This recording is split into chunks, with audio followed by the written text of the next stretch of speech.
Bonjour très chers amis les balances et soyez le bienvenu sur ma chaîne Intuition des Sérines. Voici votre tirage de guidance et j'espère que vous êtes bien. Allez, c'est parti. Le mot miracle a été usé par tant d'usages superficiels qu'on en a presque oublié sa signification réelle. On dit miracle pour parler d'un soleil qui se montre après plusieurs jours de pluie, pour parler d'un bus qui arrive juste à l'heure, pour parler d'un enfant qui s'endort sans pleurer. Toutes ces réalités sont précieuses, mais ce ne sont pas des miracles au sens fort du terme. Le miracle véritable, c'est autre chose. C'est quand quelque chose se produit qui n'aurait pas dû se produire selon les lois apparentes qui régissent notre vie quotidienne. Quand une porte s'ouvre là où il n'y avait pas de porte. Quand une solution apparaît dans une situation qui semblait sans issue. Quand une rencontre se produit alors que toutes les probabilités étaient contre elle.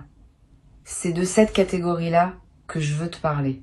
Et c'est un miracle de cette qualité qui s'apprête à entrer dans ta vie. Avant d'aller plus loin, je veux te transmettre une compréhension importante. Les miracles véritables ne sont pas des accidents dans le tissu du réel. Ils ne sont pas des erreurs du système. Ils sont au contraire l'expression la plus précise du système lui-même, quand celui-ci fonctionne dans toute sa profondeur. Notre vie quotidienne nous habitue à un fonctionnement de surface, où les choses suivent les chemins prévisibles. Mais sous cette surface, il y a un fonctionnement plus profond, où des dynamiques moins visibles peuvent produire des résultats qui semblent surnaturels au regard des lois de surface. Les miracles sont l'irruption ponctuelle de ce fonctionnement plus profond dans notre quotidien. Ils ne contredisent pas la réalité. Il la révèle dans sa dimension la plus complète. Ce qui s'apprête à se produire pour toi appartient à cette catégorie. Ce ne sera pas seulement une bonne nouvelle. Ce sera quelque chose qui sortira du cadre de ce que tu pensais possible dans ta situation actuelle. Et c'est précisément cette qualité de sortie de cadre qui en fera un miracle plutôt qu'une simple chance. Tu vas reconnaître l'événement par cette signature particulière. Tu auras du mal au début à l'expliquer rationnellement. Tu chercheras des causes mécaniques pour comprendre ce qui s'est produit. Et tu réaliseras après examen qu'aucun enchaînement de causes ordinaires ne suffit à expliquer ce qui s'est passé. Cette résistance à l'explication mécanique est la marque la plus fiable d'un miracle véritable. Je veux clarifier quelque chose qui peut paraître contre-intuitif. Le miracle ne va pas se manifester à toi parce que tu serais une personne particulièrement méritante. Cette logique de rétribution n'est pas exacte. Le miracle va se manifester parce que tu as cultivé, à travers ton parcours, une certaine qualité d'ouverture qui rend possible la réception d'un événement de cette nature. Ce n'est pas une question de mérite, c'est une question de disposition. Tu es disposé. C'est à dire que ton système intérieur a atteint une qualité de réceptivité suffisante pour qu'un événement non ordinaire puisse y trouver un terrain d'accueil. Sans cette réceptivité préalable, le miracle, même s'il se manifestait extérieurement, ne s'enracinerait pas en toi. Il glisserait sur la surface de ta vie sans la transformer. Ici, sur Intuition des Sirènes, je veux te transmettre quelque chose qui va t'aider à reconnaître le miracle quand il se présentera. Les miracles ont une signature subtile dans le corps de celui qui les reçoit. Au moment où l'événement miraculeux se produit, tu vas ressentir une forme de vertige, bref. Un instant de suspension où le temps semble s'arrêter. Une chaleur qui se diffuse dans la poitrine. Des larmes qui peuvent monter sans cause apparente. Tous ces signaux corporels ne sont pas des coïncidences. Ils sont la manière dont ton corps capte le caractère extraordinaire de ce qui se passe, avant même que ton mental n'ait pu le formuler en mots. Apprends à faire confiance à ces signaux corporels.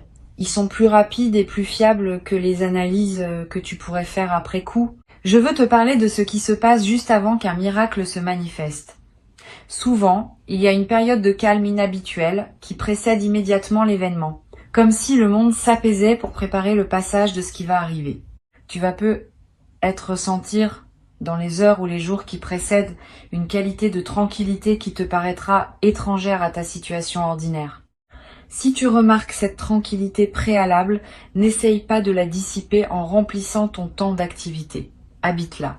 C'est dans cette qualité de calme que la manifestation peut trouver son moment. Tu vas peut-être également avoir, dans cette période préparatoire, des intuitions qui te traversent sans que tu puisses les justifier. Une certitude tranquille que quelque chose va se passer. Une attention soudaine portée à un détail anodin. Une envie de faire quelque chose qui semble sans rapport avec tes préoccupations habituelles. Toutes ces intuitions sont la manière dont ta partie la plus profonde te prépare à l'accueil. Suis-les sans les rationaliser excessivement. Si l'envie de te rendre dans tel endroit te traverse, vas-y, si tu le peux. Si la pensée d'une personne te revient avec insistance, contacte-la peut-être. Ces gestes apparemment anodins peuvent être les conditions exactes par lesquelles le miracle va trouver son chemin jusqu'à toi. Sur Intuition des sirènes, je tiens à te dire quelque chose d'important sur la manière de recevoir un miracle. Quand l'événement extraordinaire se produit, beaucoup de personnes ont un réflexe étrange. Elles essaient immédiatement de le rationaliser, de le ramener dans la catégorie des coïncidences, de minimiser ce qu'il a de spécial. Ce réflexe vient d'un inconfort face à l'extraordinaire. Notre culture nous a habitués à expliquer, à mesurer, à quantifier. L'extraordinaire vrai résiste à ces opérations, et cette résistance peut nous mettre mal à l'aise. Si tu sens ce réflexe en toi quand le miracle arrive, observe-le sans lui obéir. Permets-toi de simplement reconnaître que oui, ce qui se passe est extraordinaire. Cette reconnaissance pleine est ce qui ancre le miracle dans ta réalité et lui permet de produire son plein effet. La résistance à minimiser ne signifie pas que tu doives en faire un drame ou un événement spectaculaire à raconter à tout le monde. Au contraire, les miracles aiment souvent une certaine discrétion. Ils ont une qualité presque intime, comme un cadeau personnel qu'on reçoit dans le secret de son cœur. Tu pourras peut-être en parler plus tard, quand le moment sera venu. Mais dans les premiers temps, garde-le pour toi, pour pouvoir l'habiter pleinement, sans interférence extérieure. Cette retenue n'est pas du secret pour le secret. C'est une protection de la qualité de ce que tu vis. Je voudrais te parler maintenant de la trace que laisse un miracle véritable dans la vie d'une personne. Cette trace n'est pas seulement le bénéfice direct de l'événement. Elle est plus profonde. Elle consiste en une modification durable de ta perception du possible. Avant le miracle, tu avais une certaine carte mentale de ce qui peut arriver dans une vie. Après le miracle, cette carte s'élargit. Tu sais désormais, par expérience directe, que des choses peuvent arriver qui dépassent ce que tu aurais imaginé. Cette connaissance ne s'efface plus. Elle reste avec toi pour le reste de ta vie. Et elle te sert chaque fois que tu te trouves face à des situations qui semblent sans issue. Tu peux te rappeler qu'au moins une fois dans ton parcours, l'extraordinaire s'est produit et cette mémoire te donne une confiance qui n'est plus naïve mais fondée. Tu vas peut-être également remarquer après le miracle que ta sensibilité aux signes augmente. Tu vas commencer à percevoir des subtilités que tu ne percevais pas avant, des coïncidences signifiantes, des connexions entre événements apparemment séparés, des messages qui te parviennent par des canaux improbables. Cette sensibilité élargie n'est pas une obsession superstitieuse, elle est l'expression d'une perception affinée par l'expérience directe que tu as faite. Tu sais désormais qu'il y a plus dans la réalité que ce qu'on en perçoit en surface. Et cette connaissance te rend plus attentif aux indices de cette dimension supplémentaire qui circule en permanence autour de toi. Une chose importante à comprendre. Le miracle qui s'apprête à se produire n'est pas un événement isolé qui interromprait ta vie ordinaire pour la reprendre ensuite à son cours habituel. Il marque l'inauguration d'une phase nouvelle dans laquelle d'autres manifestations, peut être moins spectaculaires mais tout aussi significatives, vont continuer à se déployer. Ce premier miracle débloque quelque chose qui restera ouvert dans la suite. Tu vas peut-être vivre, dans les mois et les années qui suivent, une succession de petites grâces qui te confirmeront que tu es entré dans une nouvelle relation au possible. Ces petites grâces ne seront pas tout aussi étonnantes que la première, mais leur accumulation va dessiner un paysage dans lequel tu te rendras compte, peu à peu, que ta vie a vraiment changé de qualité. Je veux te transmettre une perspective importante sur la gratitude qui devra accompagner cette manifestation. La gratitude n'est pas une politesse facultative à offrir après avoir reçu. Elle est une pratique active qui maintient ouvert le canal par lequel les bonnes choses peuvent continuer à arriver. Quand tu remercies sincèrement, tu confirmes à toutes les dimensions de ton être que tu es un destinataire conscient et appréciateur. Cette confirmation a un effet réel. Elle prépare la suite. À l'inverse, recevoir sans remercier ou prendre pour acquis ce qui te tombe entre les mains referme subtilement le canal, pas par punition, par simple effet énergétique. Un canal qui n'est pas honoré se ferme parce qu'il n'est plus reconnu comme canal. Cultive donc la gratitude consciente sans en faire un rituel artificiel. Une simple reconnaissance sincère à l'intérieur de toi suffit à maintenir le canal ouvert. Tu vas peut-être te demander, après le miracle, comment continuer à vivre normalement après une expérience aussi extraordinaire. Cette question est compréhensible, mais elle suppose à tort que l'ordinaire et l'extraordinaire sont des catégories étanches. En réalité, après un miracle bien intégré, tu vas découvrir que l'ordinaire n'est plus le même qu'avant. Il est imprégné d'une qualité nouvelle qui le rend précieux d'une manière qu'il n'avait pas auparavant. Tu n'as pas besoin de chercher à reproduire l'intensité du moment miraculeux. Tu peux simplement laisser cette intensité diffuser dans tes journées ordinaires, transformant subtilement la qualité de chaque moment. Cette diffusion progressive est l'un des cadeaux les plus précieux des miracles bien reçus. Sur Intuition des sirènes, je tiens à insister sur le fait que tu n'as pas à craindre que le miracle te transforme en une personne déconnectée des réalités ordinaires. Au contraire, les personnes qui ont vécu un véritable miracle deviennent souvent plus présentes au quotidien, plus attentives aux détails, plus sensibles à la beauté des choses simples. Cette présence accrue est l'effet d'une perception élargie. Quand on a touché à quelque chose qui dépasse l'ordinaire, on commence à voir l'ordinaire avec une qualité nouvelle. Le café du matin a un goût différent. Le visage d'un proche est regardé avec plus d'attention. Les conversations banales prennent une saveur particulière. Cette transfiguration du quotidien est l'un des effets les plus durables des miracles véritables. Je voudrais te parler d'une chose subtile concernant la communication du miracle. Tu vas peut-être avoir l'envie à un moment de partager ce que tu as vécu avec une personne précise. Cette envie est saine, mais elle demande un peu de discernement. Toutes les personnes ne sont pas équipées pour recevoir le récit d'un miracle. Certaines vont être touchées et réjouies. D'autres vont être déstabilisées et chercheront à minimiser pour retrouver leur confort. D'autres encore vont projeter leur propre frustration et réagiront avec une jalousie ou une amertume qui pourrait gâcher ton expérience. Réserve donc ton récit aux personnes capables de recevoir avec ouverture. Une seule oreille bienveillante vaut mieux que plusieurs oreilles fermées. Et même avec la bonne personne, choisis tes mots avec soin. Le miracle n'a pas besoin d'être démontré ou prouvé. Il peut simplement être nommé dans la simplicité de ce qui s'est passé. Tu vas peut-être également ressentir dans les jours qui suivent le besoin de marquer symboliquement ce qui s'est produit, un objet acheté pour te le rappeler, une note écrite pour fixer l'expérience, un geste posé qui dit symboliquement que tu reconnais la grâce reçue.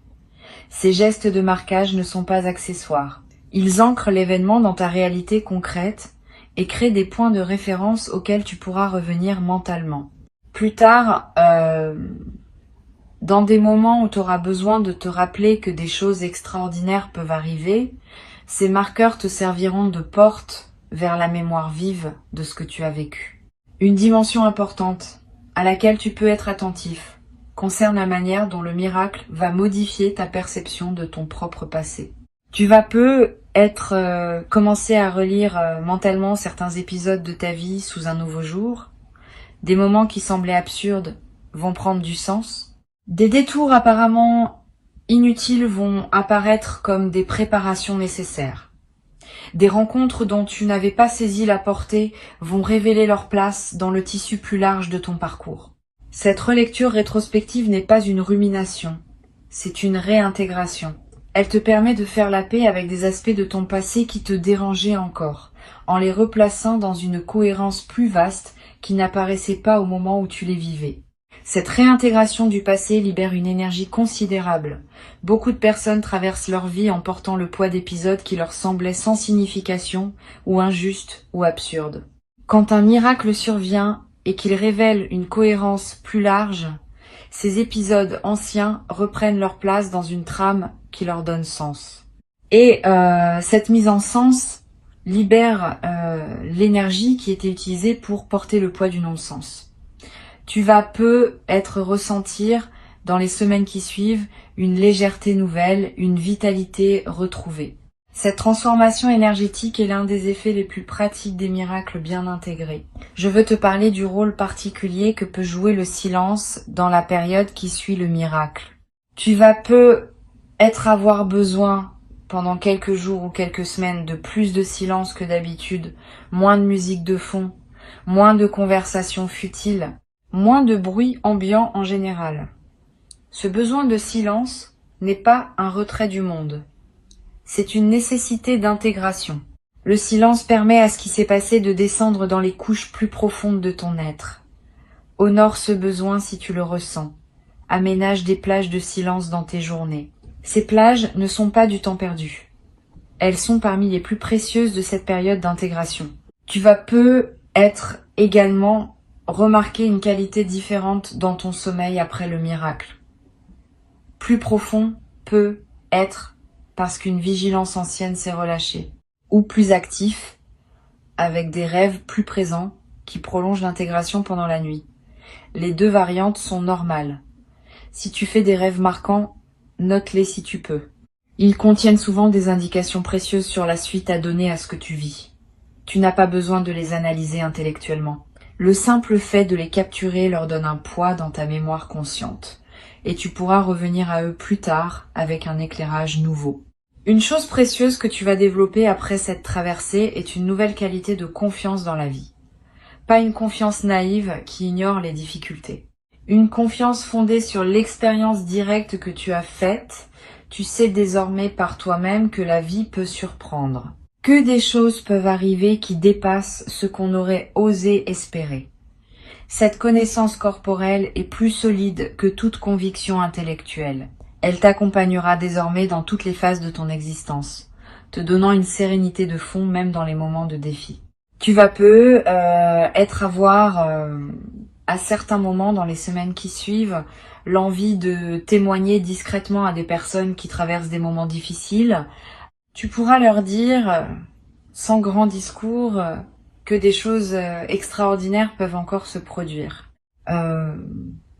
Ton simple témoignage pourra devenir, pour certaines de ces personnes, l'élément qui leur permet de garder espoir un peu plus longtemps.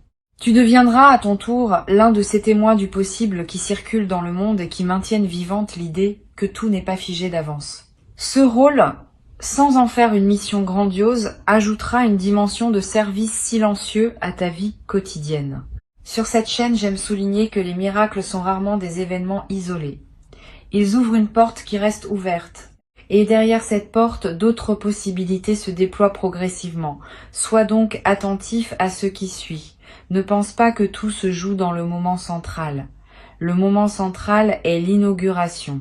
Ce qui suit est le déploiement. Et le déploiement promet d'être au moins aussi riche que le moment initial, parce qu'il s'inscrit dans la durée et accumule les significations à mesure qu'il avance.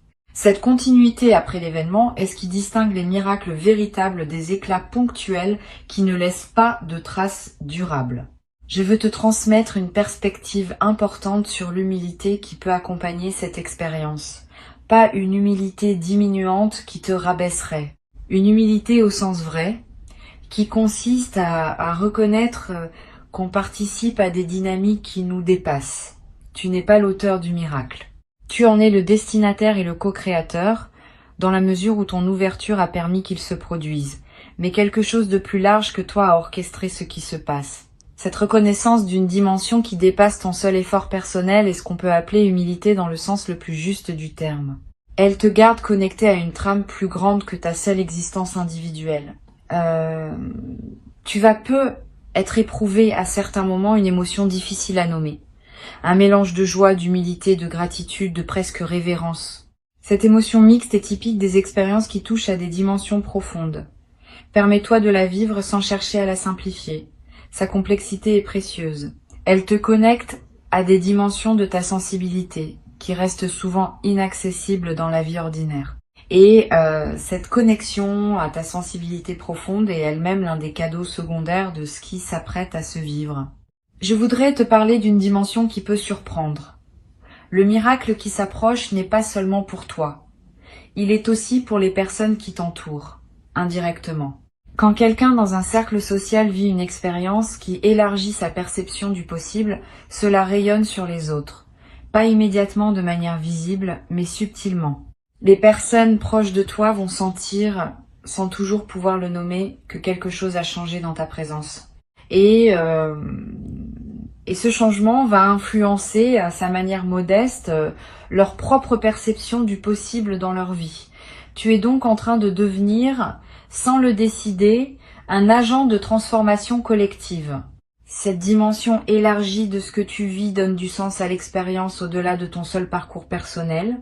Tu vas être également développé dans la durée une qualité particulière dans la manière de répondre aux difficultés. Quand un défi se présentera après cette traversée, tu auras une nouvelle ressource intérieure à mobiliser. Tu pourras te dire, en toute connaissance de cause, que des solutions inattendues peuvent surgir, que des portes peuvent s'ouvrir là où tu n'en voyais pas, que la vie peut encore surprendre dans la bonne direction. Cette confiance fondée sur l'expérience te donnera une élasticité nouvelle face aux épreuves. Tu cesseras de te crisper dès qu'une difficulté apparaît. Tu pourras la traverser avec plus de souplesse en sachant que des ressources existent, parfois invisibles, qui peuvent se manifester quand le moment juste arrive. Pour conclure cette transmission, je veux te dire que ce qui s'apprête à se produire pour toi est précieux et que tu mérites pleinement de le recevoir. Avant de te quitter pleinement, je voudrais te transmettre encore plusieurs perspectives qui peuvent enrichir ta préparation à recevoir ce miracle. La première concerne la qualité particulière du regard que tu vas développer après cette expérience. Tu vas regarder le monde différemment, pas avec naïveté excessive qui verrait des miracles partout, avec une attention plus fine qui repère les petits signes de la présence active de l'extraordinaire dans le quotidien. Cette qualité de regard est elle-même un cadeau durable. Elle transforme la manière dont tu habites tes journées.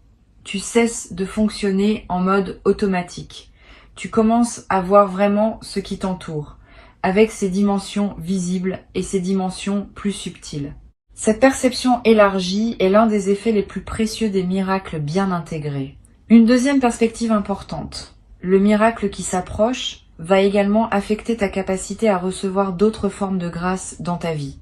Quand un canal s'ouvre par lequel l'extraordinaire peut passer, ce canal reste ouvert pour d'autres manifestations. Tu vas être remarqué dans les semaines et les mois qui suivent que des choses bonnes se présentent à toi avec une fréquence inhabituelle, une opportunité qui se manifeste juste au bon moment, une rencontre fortuite qui s'avère significative, une information qui te parvient juste quand tu en avais besoin. Cette accumulation de petites grâces est l'effet en cascade du premier miracle. Elles ne sont pas toutes aussi spectaculaires que l'événement initial, mais leur accumulation transforme la qualité globale de ta vie. Tu vas être également découvrir, à travers cette traversée, une nouvelle relation à la prière ou à l'intention silencieuse, pas nécessairement religieuse au sens traditionnel. Plutôt une pratique simple qui consiste à formuler intérieurement, sans parole solennelle, ce que tu désires voir se manifester dans ta vie. Cette formulation intérieure n'est pas une magie. C'est une mise en alignement consciente. Elle confirme à toutes les dimensions de ton être quelle direction tu choisis. Et cette confirmation aide à orienter ce qui se manifeste. Beaucoup de personnes traversent leur vie sans jamais formuler clairement ce qu'elles veulent, et leurs souhaits restent flous, donc difficiles à actualiser. Tu vas être commencé à pratiquer cette formulation claire, et tu vas observer que ce que tu formules avec sincérité a tendance à se manifester avec une fréquence plus grande que ce que tu laisses dans le flou. Tu vas remarquer également une transformation dans ton rapport au temps après cette expérience. Le temps ne sera plus tout à fait le même qu'avant. Avant tu vivais dans un certain défilement linéaire, où le passé pesait, où l'avenir préoccupait, où le présent se trouvait souvent négligé. Après, le présent va prendre une qualité différente. Tu vas vivre davantage dans le moment qui s'écoule, parce que tu auras compris, par expérience, que c'est dans le présent que les choses extraordinaires se manifestent. Cette nouvelle relation au présent est l'une des transformations les plus précieuses que peut apporter une expérience miraculeuse bien intégrée. Sur cette chaîne, j'observe que les personnes qui ont vécu un véritable miracle développent souvent une nouvelle qualité d'humour, pas un humour cynique. Un humour léger qui reconnaît les paradoxes savoureux de l'existence. Quand on a touché à quelque chose qui dépasse les explications mécaniques ordinaires, on peut sourire de la manière dont on prenait certaines choses trop au sérieux auparavant. Cet humour n'est pas une moquerie, c'est une légèreté retrouvée. Il rend la vie quotidienne plus agréable, à toi-même et à ceux qui te côtoient. Cette qualité d'humour léger est l'un des cadeaux secondaires les plus appréciables. Tu vas peu être également remarqué, dans cette nouvelle phase, que ta sensibilité à la beauté augmente. Tu vas être plus touché par un coucher de soleil, par un visage croisé dans la rue, par une mélodie entendue par hasard, par la lumière qui passe à travers une fenêtre. Cette sensibilité accrue à la beauté est l'expression du fait que ta présence à la vie s'intensifie. Et la beauté, à son tour, te nourrit d'une manière qu'elle ne te nourrissait pas avant. Tu vas découvrir que la beauté est partout, dans les détails les plus modestes du quotidien, et qu'il suffit d'avoir développé la qualité de regard pour la voir. Ce développement de ta capacité à voir la beauté est l'un des cadeaux les plus durables qui dépasse largement le bénéfice direct du miracle initial. Une chose précieuse que je veux te transmettre. Après cette expérience, tu auras une nouvelle ressource pour les moments difficiles. Quand quelque chose te paraîtra sans issue, tu pourras revenir mentalement à l'expérience que tu as vécue et te rappeler que tu as déjà été surpris une fois par ce que la vie pouvait offrir. Cette mémoire fonctionnera comme une boussole intérieure dans les moments d'épreuve. Elle te dira sans parole que des solutions inattendues peuvent encore se présenter, que des portes peuvent encore s'ouvrir, que tout n'est pas joué d'avance. Cette boussole te servira pour le reste de ta vie. Elle est l'un des bénéfices les plus discrets, mais les plus essentiels de ce qui s'apprête à se vivre. Je voudrais te parler également de la responsabilité douce qui accompagne le fait d'avoir reçu un miracle. Quand on est destinataire d'une grâce, on devient en quelque sorte porteur d'une lumière qu'il s'agit de ne pas éteindre par négligence. Cette responsabilité ne te demande pas grand-chose. Elle te demande simplement de ne pas oublier ce qui t'a été donné, de ne pas le minimiser au fil du temps, de ne pas le rationaliser après coup pour le ramener dans la catégorie de l'ordinaire. Cette fidélité à la mémoire de ce qui a été vécu est le minimum que demande la grâce reçue. Et cette fidélité, en retour, maintient en toi la qualité d'ouverture qui rend possible la suite. Tu vas peu avoir à un moment l'envie de marquer ce qui s'est passé par un acte symbolique. Tu peux planter quelque chose dans un jardin si tu en as un. Tu peux faire un don modeste à une cause qui te tient à cœur. Tu peux écrire une lettre à toi-même que tu ouvriras dans plusieurs années. Ces actes symboliques inscrivent l'expérience dans la trame concrète de ta vie. Ils créent des points de référence durables. Et ils confirment à toi-même que tu reconnais l'importance de ce qui s'est produit. Cette pratique de marquer les moments importants par des actes symboliques est l'une des plus simples et des plus efficaces pour intégrer durablement ce qu'on a vécu. Une dernière dimension à laquelle je tiens. Le miracle qui arrive pour toi peut être aussi un sens qui te dépasse, qui s'inscrit dans une trame plus large que ta seule existence individuelle. Tu pourrais devenir à terme un témoin discret pour d'autres personnes, un exemple silencieux que des choses extraordinaires sont possibles, sans avoir à devenir prédicateur de quoi que ce soit. Simplement par ta présence, par la qualité de ta vie après cette transformation, tu vas inspirer, sans le décider, certaines personnes autour de toi. Cette inspiration silencieuse est l'une des manières les plus douces par lesquelles le bien circule entre les êtres humains. Tu vas devenir, à ton tour, un de ces témoins que la vie utilise pour rappeler à d'autres que rien n'est définitivement figé. Je voudrais ajouter une perspective sur le rôle que peut jouer la nature dans la période qui suit le miracle. Tu vas peu ressentir une attraction nouvelle pour les espaces naturels. Le besoin de marcher dans une forêt, de regarder longuement un arbre, de toucher l'écorce, de sentir la pluie sur ton visage. Cette attraction n'est pas anecdotique. Elle est l'expression d'un besoin profond de te connecter à des dimensions plus vastes de la réalité, dimensions auxquelles le miracle t'a brièvement donné accès. La nature offre un cadre où ces dimensions restent perceptibles plus facilement qu'en milieu urbain. Suis cette attraction quand elle se présente. Donne-toi des moments dans la nature, même brefs. Ils vont consolider ce qui s'est ouvert en toi. Ne te questionne pas sur cette dignité quand le moment viendra. Reçois simplement avec la qualité de présence que tu as construite à travers tout ton parcours. Cette qualité de présence est ce qui te permet d'accueillir l'extraordinaire sans le déformer par tes anciens automatismes. Et cette qualité d'accueil est ce qui transforme un événement, même miraculeux, en bascule véritable dans ta vie. Tu es prêt. Le miracle est en chemin. Il porte exactement ce dont ta vie avait besoin pour entrer dans sa nouvelle phase. Reste ouvert, reste attentif. Et quand tu le verras se manifester, tu sauras que oui, c'est cela. Et cette reconnaissance immédiate sera elle-même le premier acte de ta nouvelle relation à un possible que tu n'avais peu. Être jamais cru pouvoir habiter dans ta propre existence. Garde ces mots avec toi pour les jours qui viennent. Reviens-y si tu en sens le besoin.